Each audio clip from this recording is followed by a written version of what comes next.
मैं Narendra Kumar Sharma, associate professor history, government college Deogarh, जिला राजसमंद। प्रिय विद्यार्थियों, आज हम बीए पार्ट थर्ड के प्रथम प्रश्न पत्र इतिहास विषय के राजस्थान का इतिहास के एक ज्वलंत विषय 1857 का स्वतंत्रता संग्राम और राजस्थान, या राजस्थान में 1857 के स्वतंत्रता संग्राम के विषय में चर्चा करेंगे। जिस प्रकार भारत में अंग्रेजों के विरुद्ध या ईस्ट इंडिया कंपनी के विरुद्ध आक्रोश की लहर उत्पन्न हुई थी, उससे राजस्थान का भूभाग भी अछूता नहीं रहा था।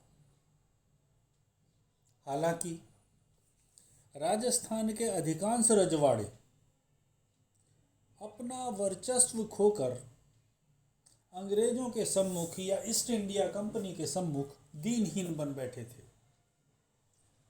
और उन्होंने अंग्रेजों के प्रति अपनी स्वामी भक्ति में किसी प्रकार की कमी नहीं आने दी थी। उन्होंने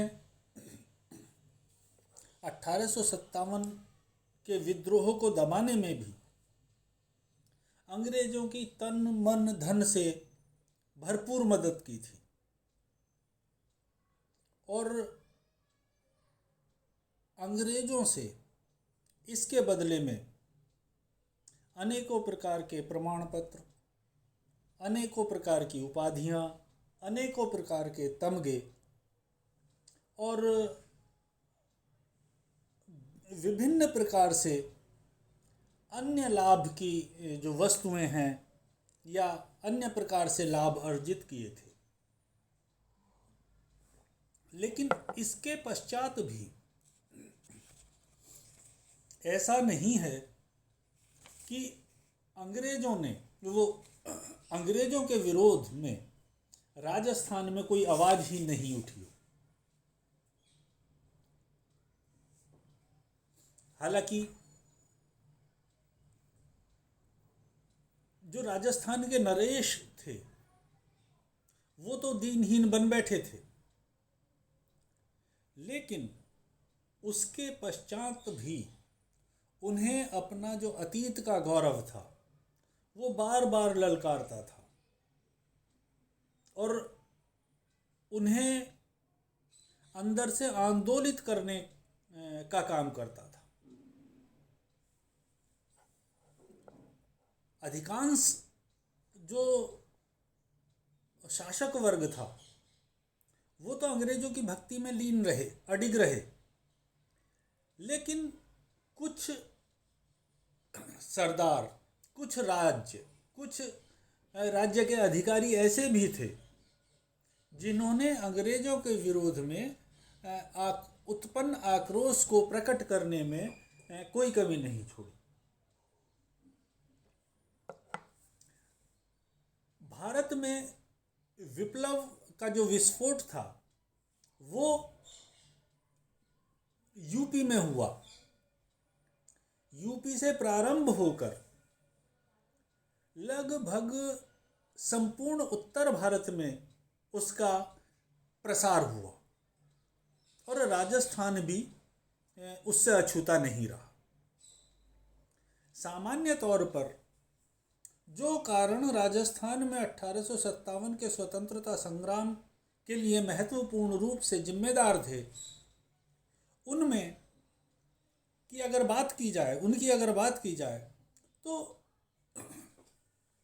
भले ही सारे राजघराने ना हो, लेकिन कुछ राजघरानों में अंग्रेजों के प्रति आक्रोश था और ये आक्रोश बड़ा कारण बना 1857 के स्वतंत्रता संग्राम के लिए।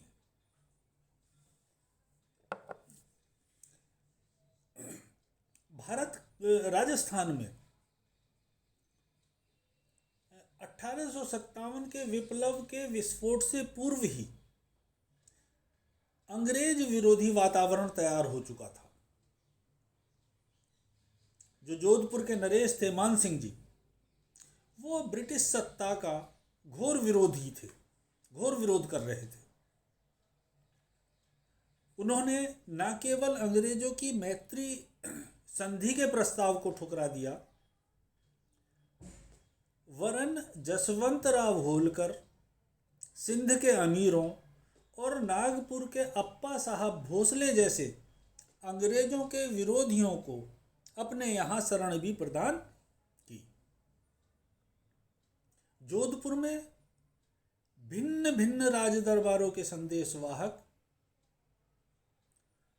अनेक प्रकार के वेश धरकर जोधपुर आते थे और मान सिंह जी से बात करके उनका अंग्रेजों के विरोध का संदेश लेकर जो अन्य विरोधी तत्व सक्रिय थे उन तक पहुंचाते थे। और ये असंतोष ऐसा नहीं है कि मान सिंह तक ही सीमित था।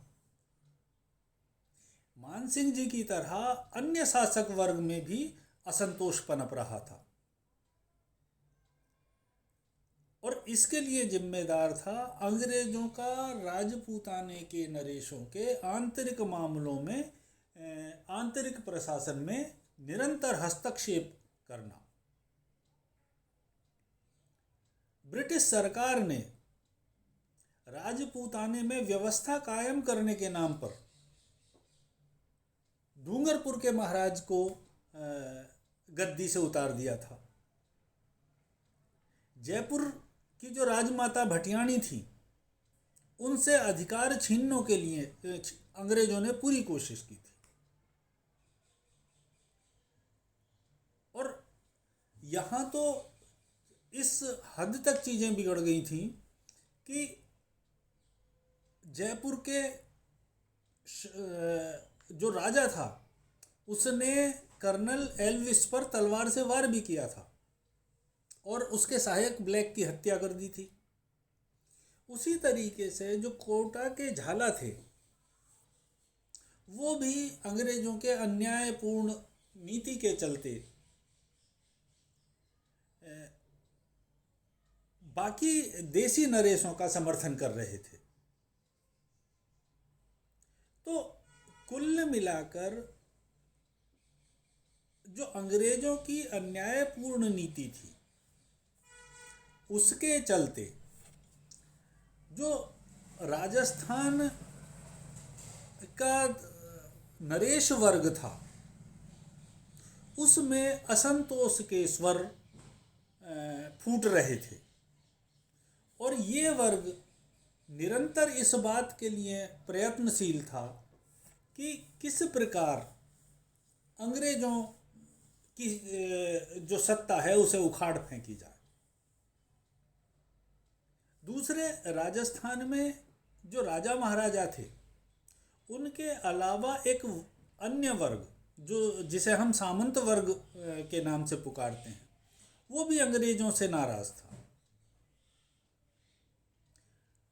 अंग्रेजों ने राजाओं की सहायता करने के समय जो सामंतों के विशेषाधिकार थे उन विशेषाधिकारों को उनसे छीन लिया था।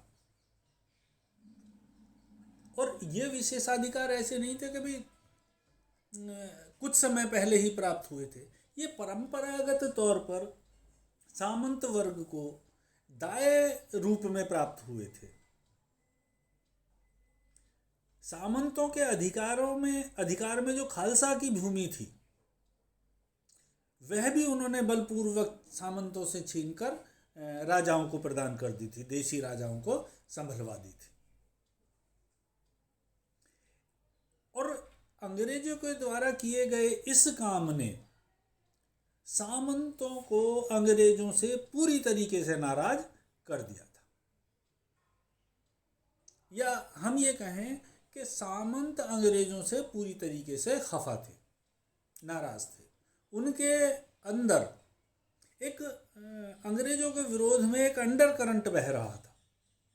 और जैसे ही उन्हें अवसर की प्राप्ति हुई, उन्होंने इस असंतोष को प्रकट करने में एकदम कोताही नहीं बरती। तो यहाँ ये कहना कि राजस्थान में या राजपूताने में ना शासक वर्ग ना सामंत वर्ग, दोनों वर्ग अंग्रेजों के साथ थे, ये बात कुछ हद तक तो ठीक है कि जो अधिकांश नरेश वर्ग था वो अंग्रेजों के साथ था और वो इस विद्रोह को, इस विप्लव को दबाने में उन्हें सहयोग प्रदान कर रहा था। लेकिन इस वर्ग का एक बड़ा भाग ऐसा भी था जो निरंतर अंग्रेजों की सत्ता का विरोध कर रहा था, और इस विरोध का जो प्रकटीकरण है वो ये तथ्य उसे प्रकट करते हैं कि नसीराबाद, आउवा, कोटा, नीमच, ये ऐसे बड़े केंद्र थे जिन केंद्रों में अंग्रेजों के विरुद्ध जो विद्रोह थे वो प्रकट हुए। ये ऐसे स्थल थे जिन स्थलों के माध्यम से अंग्रेजों को यहाँ राजस्थान के विरोध के स्वर महसूस हुए। तो इस विषय में इस व्याख्यान के माध्यम से हमने जो राजघराने थे या जो राजस्थान का उच्च वर्ग था, जिसमें दो महत्वपूर्ण जमींदार या सामंत वर्ग और जो राज नरेश मंडल था, जो देसी रियासतें थीं उनके राजा जो लोग थे, उन्होंने किस प्रकार अंग्रेजों के विरोध का बीड़ा उठाया और इनके मध्य जो व्याप्त असंतोष था, किस प्रकार वो 1857 के विद्रोह के लिए या स्वतंत्रता संग्राम के लिए राजस्थान के अंदर ये जिम्मेदार रहा, उस को स्पष्ट करता है। तो इस अध्याय में इतना ही।